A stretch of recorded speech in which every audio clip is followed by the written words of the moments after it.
Tere, olen Kristjan ja oleme siin Vau elu YouTube'i kanalil tagasi 5. videoga 10-osalisest sarjas, mis räägib investeerimisest. Ma ütlen ühe sõnaga selle Vau või ühe lause selle Vau elu kohta, et selle mõte või laiem kontseptsioon on see, et inimesed elaksid sellist fantastilist või toredat või vau elu läbi selle, et nende finantsasjad oleks korras, et läbi elu sa kogu aeg lähed nagu mööda väikest treppi üles ja saad olla nagu rahulik, et kui sa tahad enda tööd vahetada või ei taha vahepeal üldse töötada, reisida või mis iganes, et sul on see tagala, kuhu nagu langeda. Et me oleme sovjetiajast tulnud ja meil ei ole seda kogemust, säästmist me teeme, aga investeerimist mitte väga. Kui me vaatame Rootsi või USA inimesi, kes on olnud vabad võib-olla 300 aastat ja põlvest põlve on investeerimisega tegeletud ja säästmisega, siis tegelikult see akumuleerub elu peale ja see elu teine pool võiks olla ikkagi finantsiliselt kindlustatud. Et meie eesmärk ongi, või minu eesmärk praegu, kui ma siin üksi olen kaameras, on see, et seda inspiratsiooni anda ja disclaimeri mõttes ütlen, et see ei ole finantssoovitus, vaid lihtsalt selline subjektiivne arvamus minu poolt. Selle osa tänase saate pealkiri on Suur krahh on tulemas kindlasti ja varsti. See on selline intrigeeriv teema ja see ei ole pandud, see sõna suur krahh ei ole nagu mingi müügi mõttes, et seda peaks nagu ebasiiralt ütlema, et tegelikult on see täiesti tõsiselt, sellepärast, et kui me vaatame, millal on majanduses maailmas kriisid olnud, et näiteks 1929 on suur kriis, siis suured kriisid kipuvadki olema kuskil iga, 80 aasta tagant või äärmisel 100 aasta tagant ja siis väiksed kriisid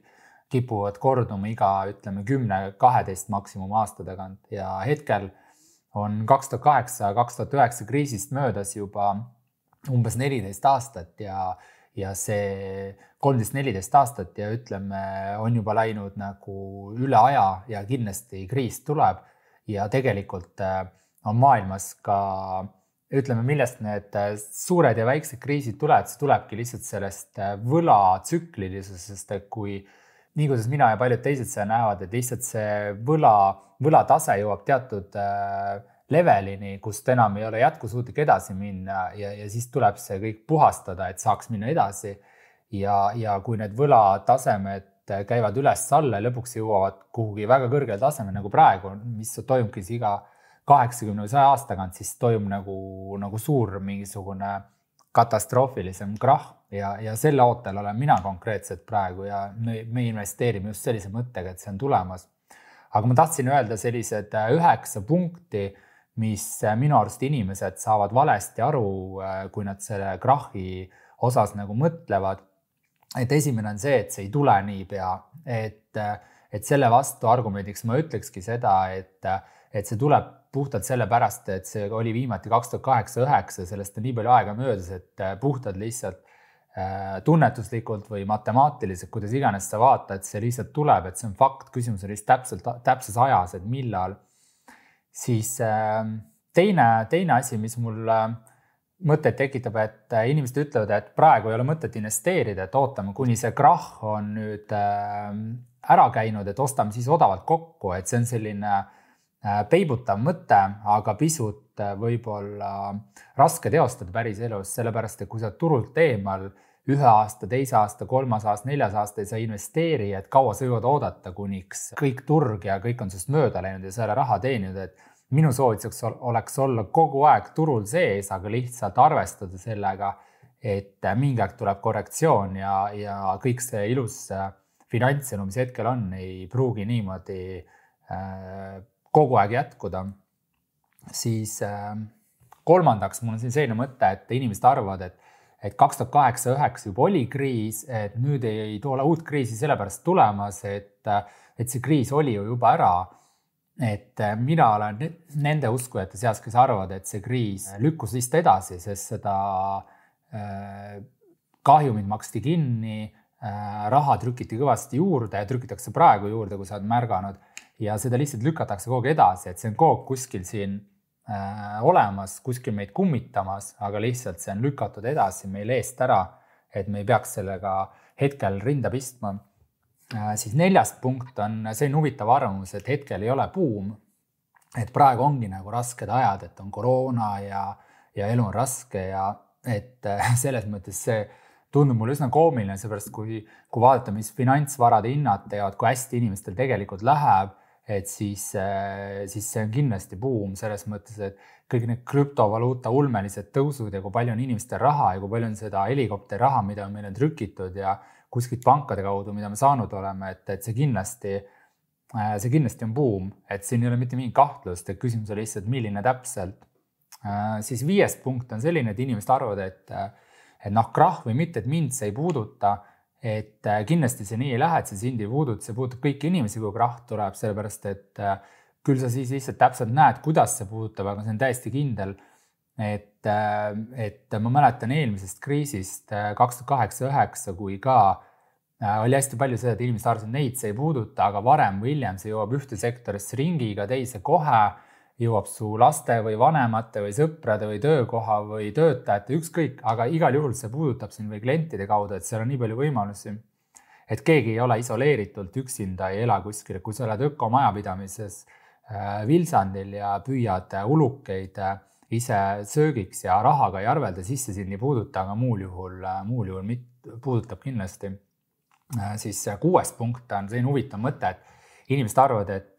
et riikide tippjuhid tegid eelmisest kriisist nüüd omad järeldused ja sellepärast ei tule enam kriisi, et nüüd nad siis teevad kuidagi mingeid õigeid otsuseid. Et see on väga huvitav mõte, aga minu jaoks muidugi väga naljakas, sest et kui ma mõtlen, kui palju praegu raha trükitakse ja mida tehakse, et see on kõik pigem selline nagu hädaabi ja selles mõttes nagu selline paaniline tegutsemine, et see kindlasti, et sa võid täiesti kindel olla, et mingid hullult professionaalsed juhtimist, mis meid päästaks maagiliselt järgmisest kriisist, seda ei ole ega ei tule, et seda lihtsalt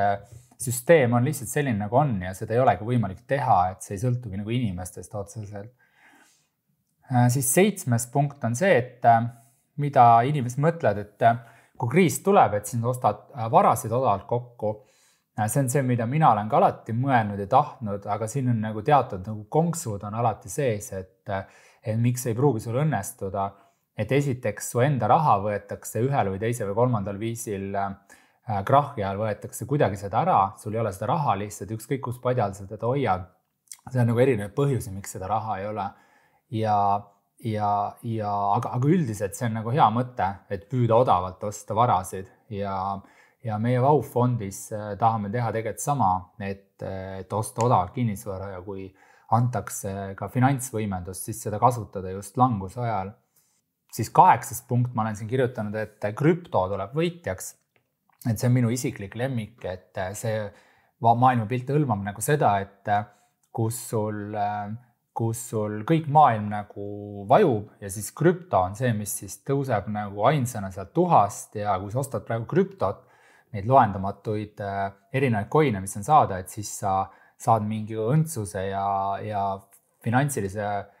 vabaduse endale, et seda kindlasti ei juhtu sellepärast, et need krüptod on esimesed asjad, mis langevad ilmselt väga madalale, kui majandus pidu ära lõpeb ja see odav raha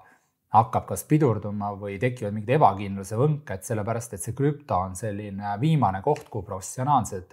investorid raha panevad nagu selliseks näpuotsaga nagu selleks kõige viimaseks leveliks, kust esimesena välja võtta, et neid riske maandada, et see ja siis tekib seal ahel reaktsioon sellepärast, et krüptoinvestorid on nii palju võimendanud enda neid positsioone, et kui hind hakkab nüüd langema, siis nad saavad pangast nagu margin call'i, et palun tee midagi, müü enda osakud midagi, et sul jätku piisavalt tagatist, et neid laene maksta. Ja siis nad peavad müüma, peavad järgmised müüma ja krüpto on kindlasti selline vara, kus on hästi palju seda võimendust, et kui see nagu kaardimajaka hakkab alla langema, siis see käib hästi kiiresti, et see juhtub kindlasti, kui majanduse konjunktuur muutub. Ja viimane 9. punkt, mul on selline huvitav mõte, et praegu ongi krahh, et me elame krahhis. Aga siin tegelikult oli vist juba üks selline punkt oli, aga igal juhul me praegu krahhis ei ela, et selles mõttes on täiesti välistatud, kui sa vaatad õue, kui ilus